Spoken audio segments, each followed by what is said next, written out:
Okay. Just one item for all of you at the top, and I just have a hard out at 5 of, but I think we can get around to everybody in the room. Today, the president spoke with New York City Mayor Eric Adams to express his heartfelt condolences and offer his support following yesterday's devastating fire at a Bronx apartment building, which took the lives of at least 19 people.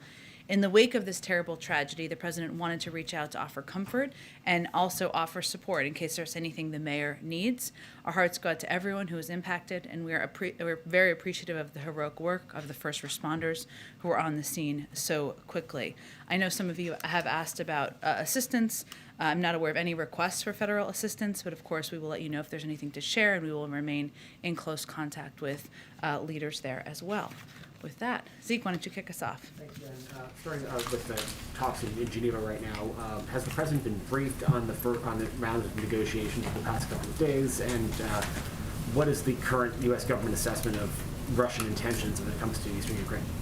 Well, the president meets, as you know, regularly with his national security team, members of his national security team, as he did this morning. I don't mean a formal NSC meeting. I mean the regular PDB meeting where he receives regular updates. As you know, those talks just ended late this morning. I think you probably have all seen Deputy Secretary of State Wendy Sherman did a briefing following the conclusion of those as well. I would just reiterate some of the points that she made, of course, that these talks were frank and forthright. And there was a discussion from the U.S. side of what our expectations are, and a reiteration of what you've heard the president say and what you've heard many officials from the United States say, which is that there are two paths for Russia to take at this point, for President Putin to take. He can take the path to diplomacy. There's 2 more rounds of talks this week. We've seen them as a package of 3, which I think they also reiterated from their side. Or there's a path of escalation. We are certainly hopeful that the path to diplomacy is the path that they will take. There are, of course, a range of topics discussed during that meeting, including a reiteration of what is at stake should they decide to move forward and invade Ukraine. In terms of an assessment of where they stand, I would really leave that to the Russians to articulate. We can't give an assessment of that from here, and Deputy Secretary Sherman did not as well. And what would it look like for the Russians to choose the diplomatic path? Does that mean they have to withdraw some of their forward deployed forces on the border with Ukraine in order to have that more sustained engagement, or is it just not invading further would keep the diplomatic pathway conversation alive? Well, Zeke, there are 100,000 troops at the border now. Obviously, returning those troops to the barracks, conveying to us their intention of doing that certainly would be easy ways to show de-escalation. As I noted a little bit earlier, we see this as a path, as a set of 3 rounds of conversations that will occur this week. As you've heard many of our national security officials state, but I will reiterate from here, no talks about Europe without Europe, no talks about Ukraine without Ukraine, and that is certainly our mentality. So we are moving forward with the other 2 rounds of talks and discussions here, but absolutely, the aggressive action, the bellicose rhetoric came from the Russians, so they have the ability and the power to de-escalate. Turning to the president's trip tomorrow to Atlanta, Corinne got this question on the plane on Friday, but a number of advocates for voting rights and other issues down there have said the president should not come down unless he has a plan to actually pass voting rights legislation. What is the president's plan to pass that, or is he going down there without a plan? Well, his plan is to sign voting rights legislation into law. That requires a majority of senators to support it, even if there are changes to the Senate rules, which is something the president has expressed an openness to. But let me give you a little bit of a preview of what people can expect to hear from him tomorrow. I would just note that the backdrop of where he's going is vitally important here as we were planning the trip. It's in a place with profound civil rights history, the Atlanta University Center Consortium on the grounds of Clark Atlanta University and Morehouse College in Atlanta. The president will forcefully advocate for protecting the most bedrock American rights, the right to vote and have your voice counted in a free, fair, and secure election that is not tainted tainted by partisan manipulation. He'll make clear in the former district of the late Congressman John Lewis that the only way to do that are for the Senate to pass the Freedom to Vote Act and the John Lewis Voting Rights Advancement Act. He will follow his remarks from last week on the anniversary of January 6th, where he did touch on voting rights and that fundamental importance of protecting that right, when an unprecedented insurrection sought to violently overturn the outcome of what the Trump administration's top election security officials confirmed was the most secure election in history, by saying that he will stand in the breach and keep fighting for the soul of America. And he'll also describe this as one of the rare moments in a country's history when time stops and the essential is immediately ripped away from the trivial, and that we have to ensure January 6th doesn't mark the end of democracy, but the beginning of a renaissance for our democracy, where we stand up for the right to vote and have that vote counted fairly, not undermined by partisans afraid of who you voted for or try to reverse an outcome. I would also note one other piece I think you will hear more from him on tomorrow is he's quite focused on how ensuring the American people understand what is at stake here. Sometimes we all shorthand legislation or shorthand what we're talking about, and protecting the fundamental right to vote means he's going to also talk about what the changes have meant in states like Georgia across the country, what is at stake for voters in Georgia and other states across the country, and why this is so imperative it move forward. And lastly, Senator Schumer set a deadline of a week from now for the Senate to pass this legislation or change Senate rules. The president optimistic that that could happen on that time frame, or does he think that that is maybe getting too ambitious?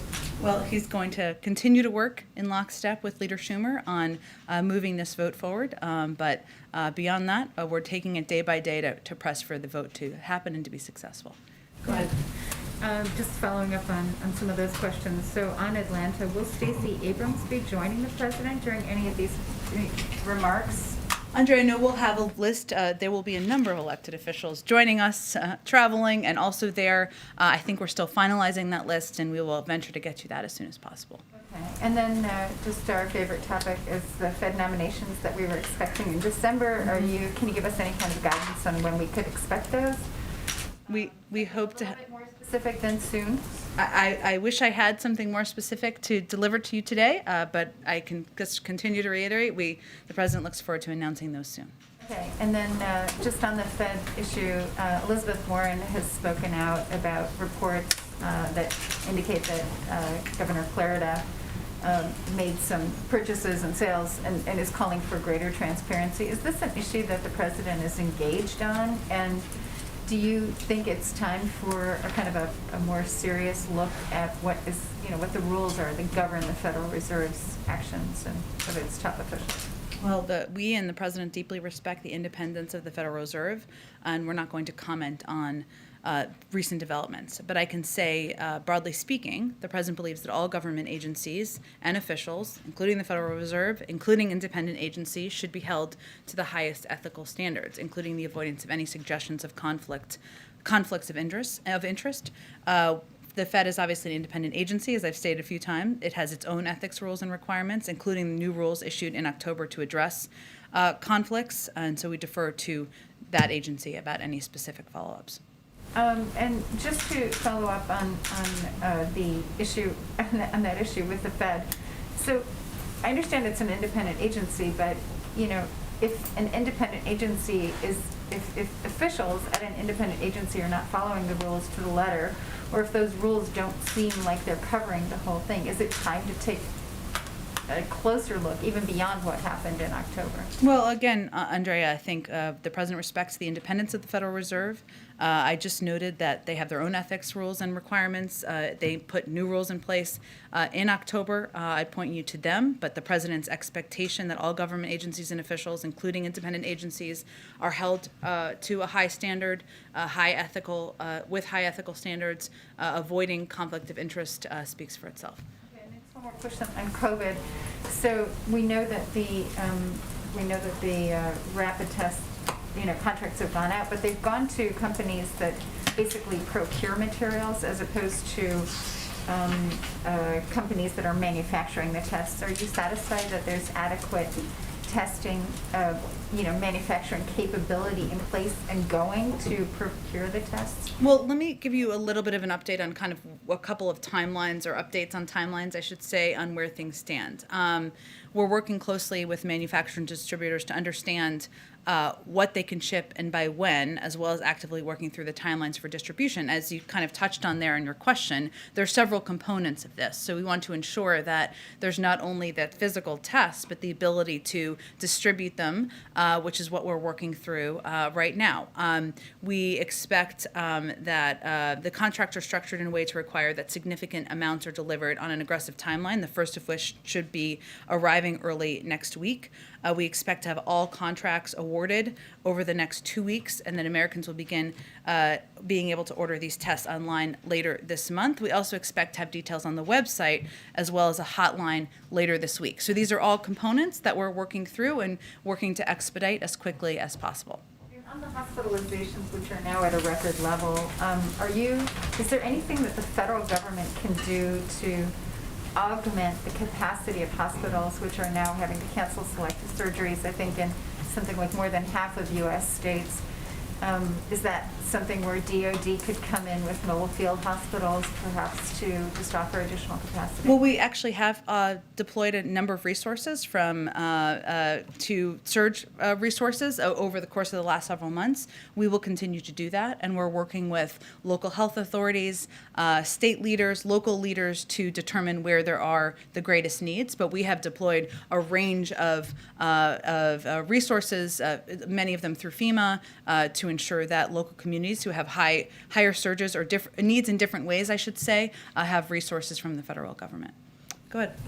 On the kind of nascent bipartisan talks related to kind of a more scaled-back, targeted approach on the Electoral Count Act, your colleague, Mr. Bates, was quite definitive that wasn't really an option the White House was pursuing right now. It certainly was no substitute, I think, to use his words. As part of the reason for being so definitive on that is that you don't want an off-ramp for two Democratic senators in particular to point to instead of considering a rules change to the Senate.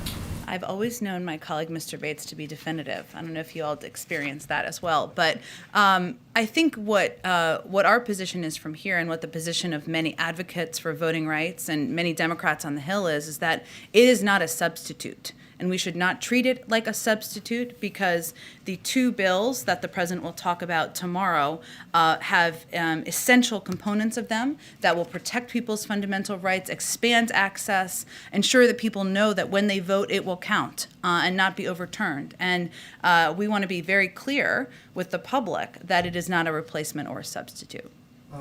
Senate Minority Leader Mitch McConnell has declared war on this effort over the course of the last several weeks on the Senate floor. His office put out a lengthy memo last night that said, in part, Democrats will try to use, quote, fake hysteria to break the Senate and silence millions of Americans' voices so they can take over elections.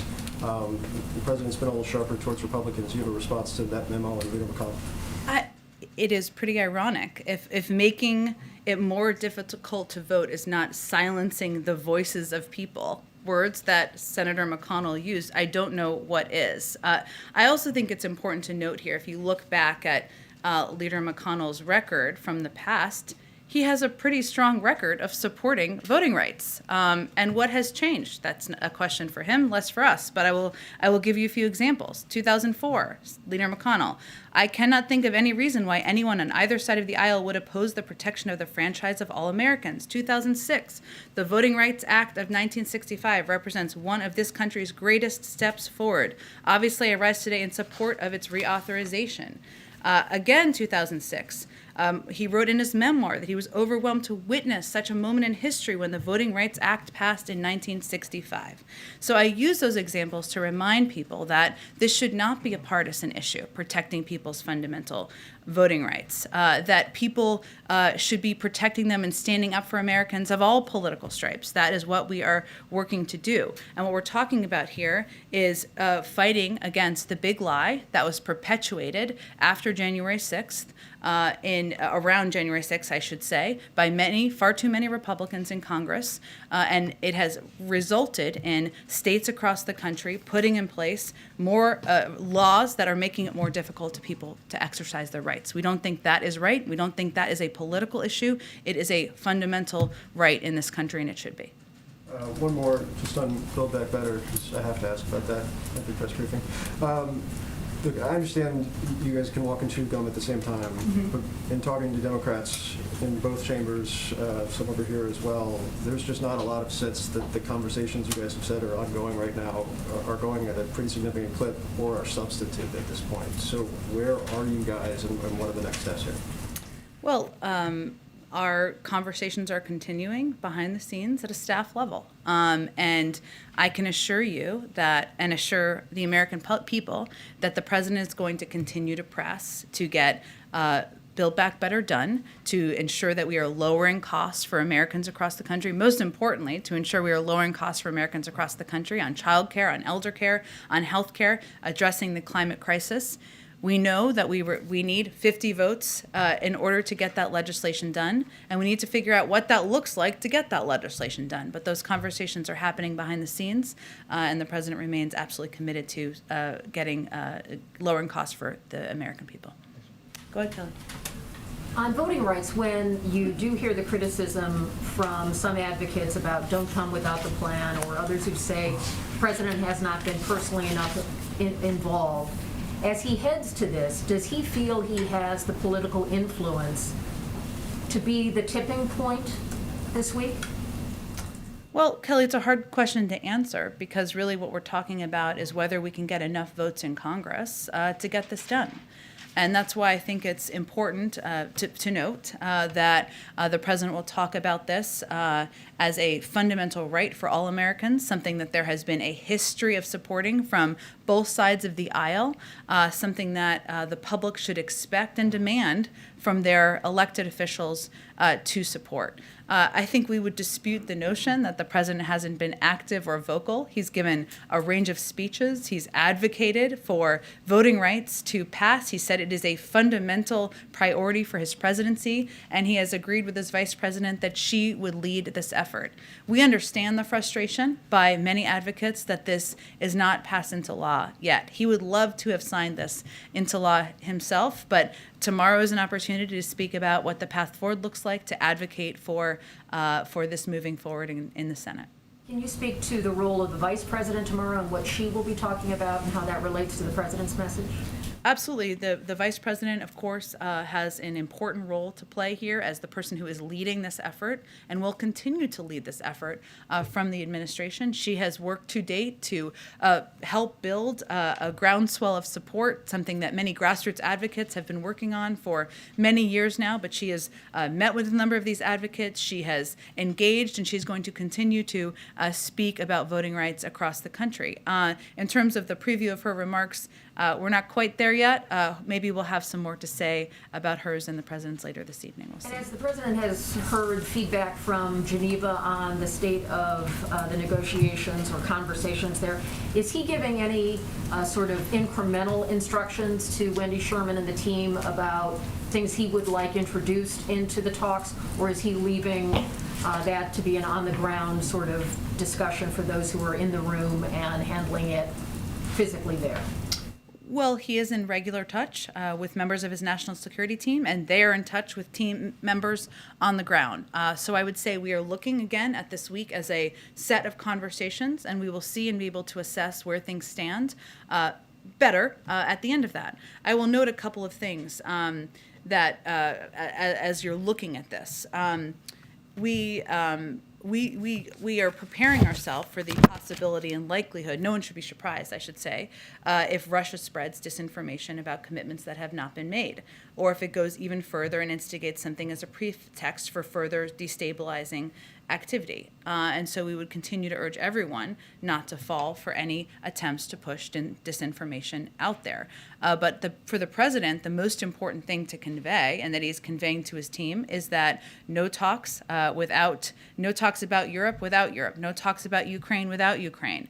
We had these discussions with the Russians today. There are important conversations that will be happening on the 12th in Brussels and the 13th in Vienna. And this is just one part of a three-set series of discussions happening this week. Go ahead. Oh, sorry, Peter, I'll come back to you. I'm sorry. Go ahead. Thank you very much. Can I ask you for the latest on the Chicago schools closure dispute? The governor announced over the weekend the availability of tests. He previously sought the administration's help in procuring tests. Can you say whether the $350,000 they procured involved federal involvement at all, and whether those talks are ongoing? And broadly, do you have any message to both the Chicago Teachers Union and the mayor of Chicago on what you hope to see there in the coming days? This, of course, is the fourth day in a row without any school learning. I would say first that we are in regular touch with the governor and his team and the mayor as well, so we can continue to convey, have those conversations behind the scenes. We have been very clear, publicly and privately, that we want to see schools open. That the president fought for additional assistance in the American Rescue Plan, $130 billion, including $5 billion that went to Illinois, $10 billion that went to testing across the country, to ensure we were prepared and had resources needed to address whatever may come up in the pandemic. But we are having these conversations. We are in regular touch with them, both the mayor and the governor, and we'll continue to see how we can assist from here. Is a prominent member of the president's party. Has he spoken to her directly? I mean, does he feel the need to intervene here? It seems like a sort of an exceptional case in Chicago when so many other cities are reopening that is bucking a trend in some ways. Well, I'm not going to obviously speak for the mayor, but I think the mayor has also conveyed what her view is here as well. The president's view is that schools should be open across the country, and more than 95% are across the country. That the mental health impact on kids of not having schools open is very harsh and hard, and he does not want to see schools closed across the country. So that there is no secret about that. That continues to be what he states. That's why he fought for funding, and we will continue to be in touch with local leaders in Chicago to work to get their schools open. Jake Sullivan had a statement over the weekend with regards to Iran and sanctions that alluded to threats against American officials. Should we interpret from that the U.S.'s intelligence that there have been threats in particular against Trump officials who were involved in the Soleimani strike? Well, I'm not going to get into intelligence here from the podium, but we've certainly seen concerning public rhetoric from Iranian officials about individuals from previous administrations, even before sanctions from this weekend. And that's unacceptable. As the National Security Advisor, Jake Sullivan, said in his statement over the weekend that you just referenced, as Americans, we have our disagreements on politics, on Iran policy, and other issues, of course, but we are united in our resolve against threats and provocations. We're united in the defense of our people, and we're going to protect and defend our own people, but I'm not going to get into more specifics. Obviously, they announced the sanctioning of more than 50 individuals and have made public comments in addition that are certainly available to anyone. Go ahead. Sorry. Go on, you're fine. We're good. Speaker Go ahead. Pelosi opened the door to maybe some sort of virus aid measure coming through. Do you have any new update on whether the White House is involved in any talks towards that? For instance, restaurants, of course, has had some traction in the Senate about a potential top-up of that fund. Well, we certainly agree with Speaker Pelosi on a lot of things, but on the fact that, on what she said this weekend, which is that we're not going to let a lack of resources get in the way of fighting the pandemic. We have been in constant conversation with leaders and with the Hill and members about what may be needed, whether that's more to address COVID or small businesses and help keep them afloat. I don't have anything specific at this point in time, but we're going to continue to assess what the needs are and stay in close touch with them about that. Go ahead. Thank you, Jen. I was home all last week, isolating. Welcome back. Thank you. I was isolating with COVID after a positive test, like a lot of people watching, and a lot of time in front of the TV. I heard the president say... Did you watch Fox the whole time, or other things? I have exhausted the full catalog of Guy Fieri content. Oh, okay. And obviously a lot of Fox. But I heard the president say, Google COVID test near me. So, somebody isolating with COVID, I did that, and the appointments everywhere were completely jammed. So why is it that you guys were so unprepared for the need for testing after the holidays? Well, Peter, I'm happy to see you back and well. I would second say that there has been a massive surge in cases, as you know, and we're a part of, in DC and New York. And there's been an unprecedented, and other parts of the country as well, there's been an unprecedented demand for tests. So what we have done over the course of the last few weeks, even before that, is the president quadrupled our testing capacity since the summer. We opened 20,000 sites across the country, and we have also opened additional federal sites, including one in DC only recently. He's also provided, we've also in the process of sending 50 million tests out to community health centers and rural health centers. And now we're in the process of finalizing contracts for 500 million tests. What can I make one more point and then you can go next? I would just note where we have come from. If you look to a year ago, there were no tests, or maybe one, depending on the timeline, that was available on the market. Now we have 9. If you look to about a year ago, there was about 900,000 or maybe slightly higher tests that were being issued every day. Now we're about 10 or 11 million. 300 million tests are done in this country every month. So there's enormous progress being made, but we needed to make sure the market was growing. That's what we've been working on, and increase our access to supply, and that's what we've been doing. The tests you're talking about, though, require people to go somewhere and either make an appointment or wait in line. The CDC's guidance is if you think you have COVID, you're supposed to stay home. You guys said you were going to mail free tests to people that need them. The president's there on television talking about a winter of severe illness and death. While he's saying that publicly, why weren't you guys doing more to prepare for the winter?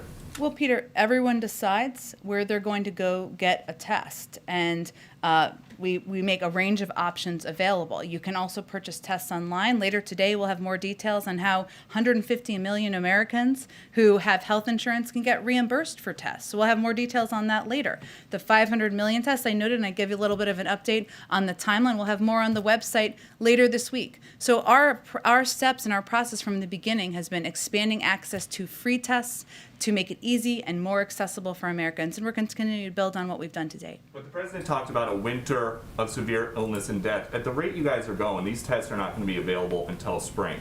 So will you admit that these free tests you guys promised are not going to be ready until after the Omicron surge? I think I gave an update earlier that we'll start to have tests out the door in the coming weeks, very soon. And Okay. again, that's not the only place people can get tests. There are a range of ways people can get tests online. Again, you'll know more about how you can be reimbursed for those tests from here. Go to different sites. There are federal sites opening up all around the country. And we understand that you guys plan to rely on the Postal Service to send out these free tests whenever they're ready. But the Postal Service says they're going to have a staffing shortage because of your vaccine mandate. So would you pull back on the vaccine mandate if it meant getting people these free tests sooner? The Postal Service also delivered 98, 99% of packages on time in advance of Christmas. And their leaders have also said they're eager to take on this challenge. So we welcome that, and we're looking forward to working with them to get these tests out to the public. And I understand that the science says that vaccines prevent death. But I'm triple vaxxed, still got COVID. You're triple vaxxed, still got COVID. Why is the president still referring to this as a pandemic of the unvaccinated? Well, I think, Peter, there's a significant difference between, and you just experienced this, and not to expose your public health experience, but I can speak to mine as well. I had been triple vaxxed. I had minor symptoms. There is a huge difference between that and being unvaccinated. You are 17 times more likely to go to the hospital if you're not vaccinated, 20 times more likely to die. And those are significant, serious statistics. So yes, the impact for people who are unvaccinated is far more dire than those who are vaccinated. Will the president update his language at some time to be more reflective of the fact that people who are triple vaccinated are catching and spreading COVID? I think the president has said, as have we a number of times, that there will be breakthrough cases. There will be people who get COVID here, at different media organizations, at companies around the world, around the country, who have been vaccinated. But there is a significant difference between being hospitalized or dying and being vaccinated with more mild symptoms. And then last one, you guys have been very aggressive countering COVID misinformation. So what do you guys think about COVID misinformation coming from the Supreme Court And Sonia Sotomayor's false claim that over 100,000 children are in serious condition, many on ventilators. Well, I'm not going to speak to Supreme Court arguments or statements made in those arguments, but I will tell you that what is at stake here is our effort to protect health workers and, most importantly, protect patients with the CMS rule, and also to make workplaces safer with the OSHA rule, which we have confidence in our legal argument for. So I will leave it to them to decide, but that's what's being argued now. Go ahead.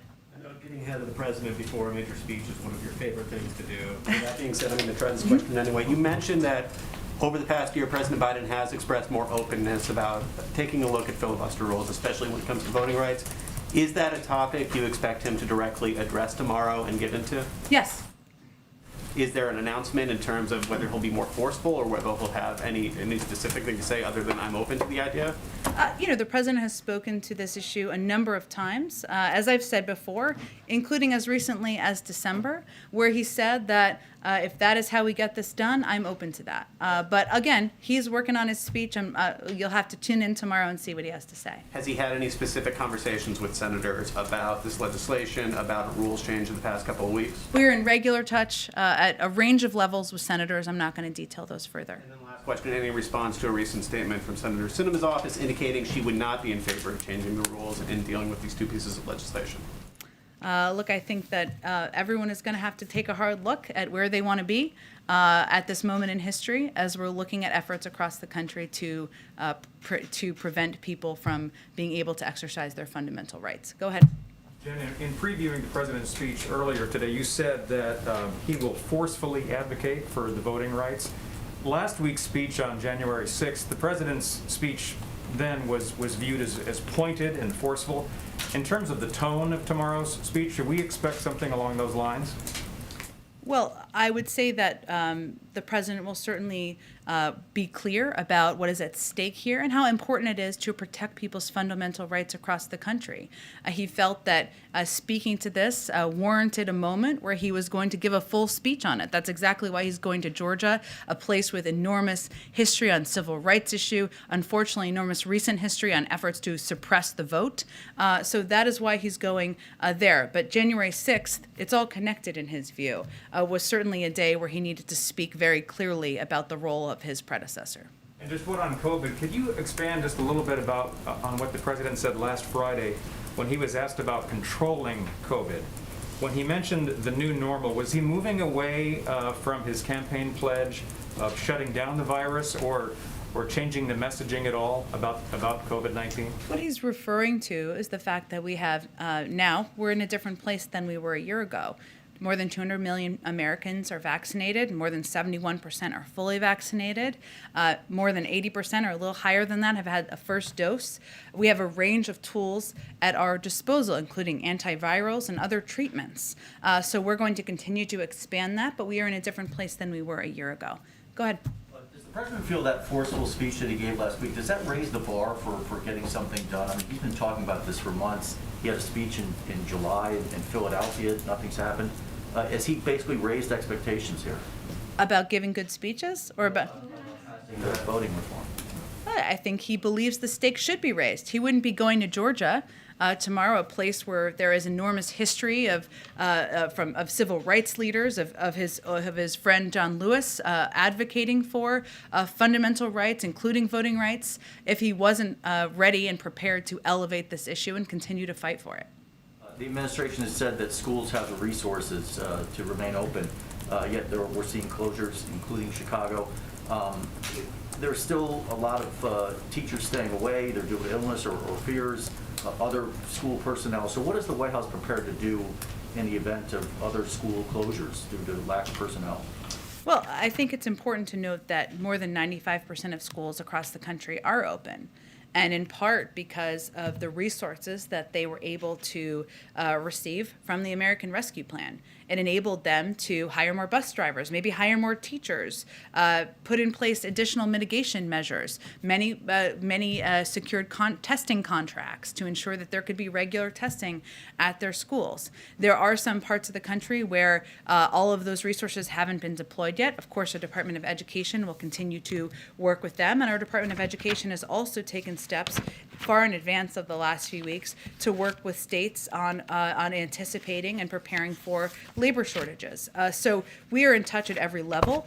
What our position continues to be is that schools need to be open. We are on the side of schools being open. We believe that there are the mitigation measures, the steps, and the resources to do exactly that. Go ahead. Thank you, Jen. About those mitigation efforts, one way in which to reduce the spread of COVID is through the use of masks. And health officials have said that these cloth masks are virtually useless. You need to use, they say, a KN95, a K95 mask. And as I travel around the country, I see very few people oftentimes wearing these types of masks, a KN95 mask. And my question is there a federal effort to make certain that these types of masks are available in the inner city, in rural America, for people just getting on an airplane? Because this is a better type of mask, as Dr. Fauci has said, than a cloth mask. Well, I would just note that the CDC guidance continues to be a well-fit mask is the best mask to be wearing. They haven't changed that guidance as of now.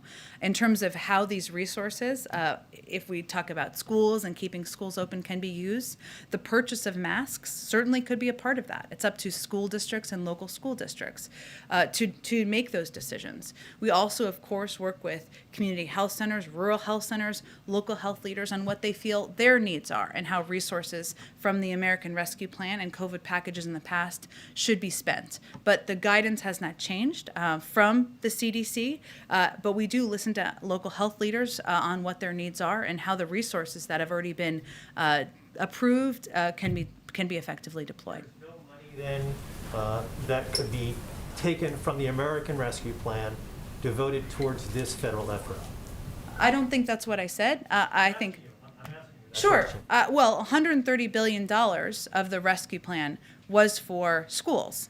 That can be used in a range of ways. And so some of that money has not even been spent yet. It is all in states, but I think there's an allowance for that. But I can certainly check if there's more specific measures. I just think it's important to note that the CDC has not changed their guidance on masks. And all those talks that took place in Geneva today between the U.S. and Russia, the last time that President Putin spoke about this impasse that exists was during his end-of-the-year press conference. And during that end-of-the-year press conference, President Putin said, the ball is in the U.S. court on this particular issue, which is different than what you said when I asked you that same question in early December. Do you disagree with that contention that the ball is in the U.S. court here? Well, I think it's not just about me disagreeing. The facts disagree with that. Russia and President Putin has built up a troop presence of 100,000 troops on the border of Ukraine. They have used bellicose rhetoric. It is up to them to determine if they are going to de-escalate. If there is a diplomatic path forward, that is a path forward that remains open. But certainly, it's up to President Putin to make those choices. I just want to get to everyone, so let me try to jump around to everyone before I have to go. Go ahead. Thank you, Jen. Just two quick questions. I wondered, a group of congressional Democrats wrote to the White House urging the president to use executive power to essentially use the Defense Production Act to manufacture enough rapid tests so that Americans could each take one test per week. I wonder if the White House had any response to that, and if they think that is, an achievable goal, something that they would shoot for, or just any response to that letter. Well, we've seen that letter. The good news is that we agree, and we're already doing most of what's in that letter. So we use the Defense Production Act to drive production of these tests, and we'll do so again when it can accelerate production and delivery of these tests. We deployed $3 billion procurement of tests. We used $3 billion to procure tests. which became a major driver in increasing and expanding the market for tests. And the president's plan to procure and distribute 500 million tests to all Americans is in and of itself providing a major stimulus for global production of these tests. We agree. That's why we've already used the Defense Production Act. I know they referenced the hotline. There'll be more details on that this week. Our objective here is to expand access to free public testing, as is referenced there. We're already in the process of sending 50 million rapid antigen tests directly to federally qualified health centers. I know they referenced that, and to rural health clinics. And we're publishing guidance, as I noted. We'll have more details later today on that. So the good news is that we agree with a lot of what they're saying, and we have already taken steps to put in place a number of measures. You mentioned, to follow up on the Chicago schools issue, you mentioned that the administration has been in touch with the mayor and the governor. Has anybody from the administration been in touch directly with the teachers union? And if not, why not? We are in touch regularly with the teachers union and have certainly been, but I don't have any more details. Go ahead. Thank you. A couple quick questions here. I know you don't want to weigh in on ongoing litigation before the Supreme Court, but not long ago in this room, the Surgeon General told us that COVID misinformation was a public health threat. I'm wondering if the White House is at all concerned, given Supreme Court Justice Sotomayor's remarks about the Omicron variant, that maybe the danger is being overhyped and your message is not getting out?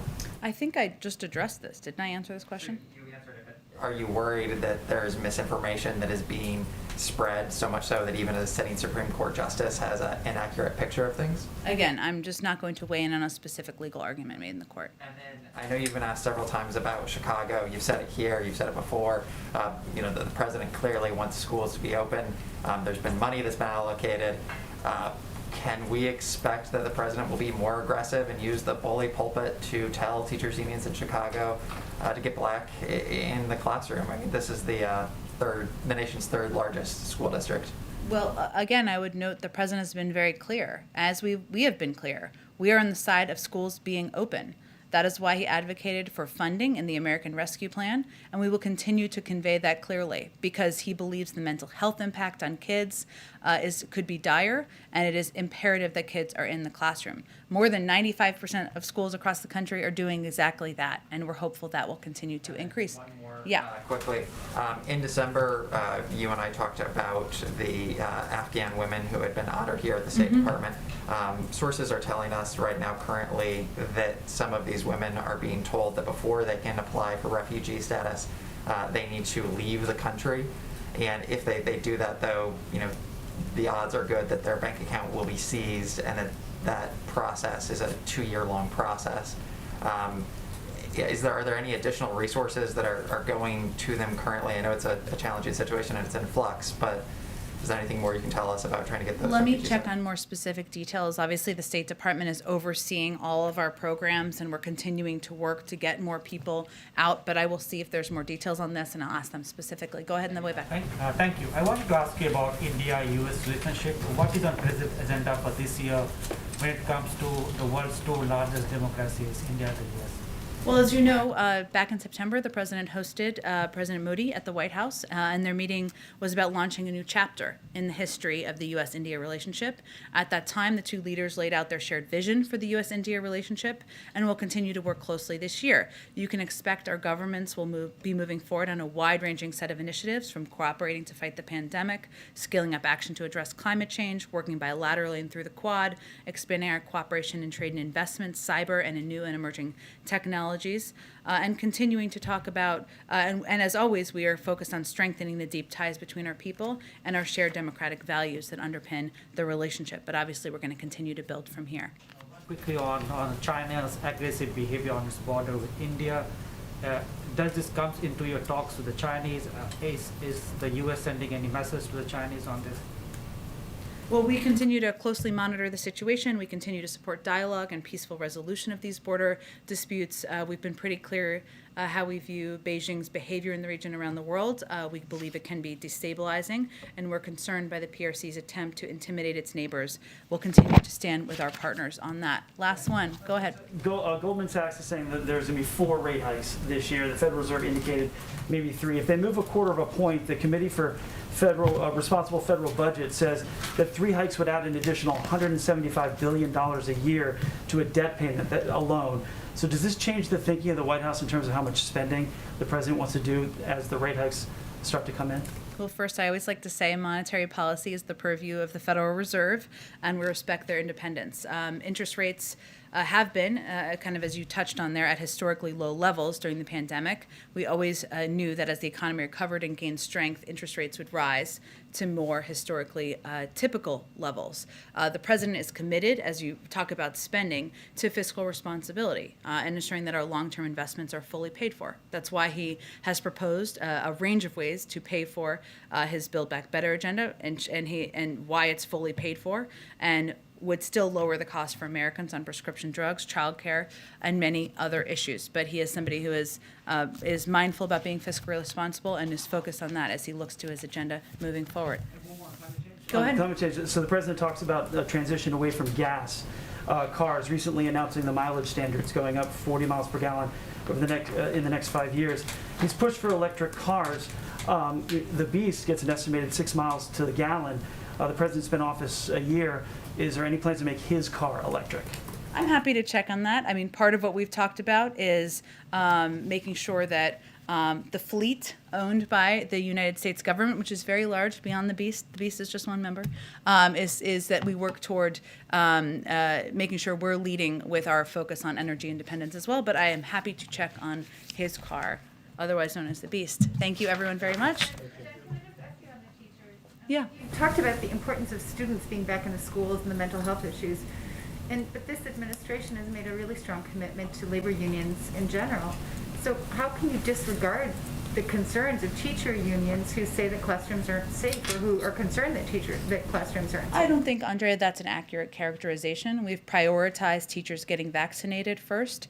The president fought for an enormous amount of funding to ensure that schools and classrooms and teachers could take steps that could put in place mitigation measures to make sure students, teachers, and members of school communities are safe. And I think what I'm echoing is what a number of people in the public health community have conveyed, that those measures can make sure that schools are safe, can ensure people attending school are safe. No parents want to send their kids to school in an unsafe environment either.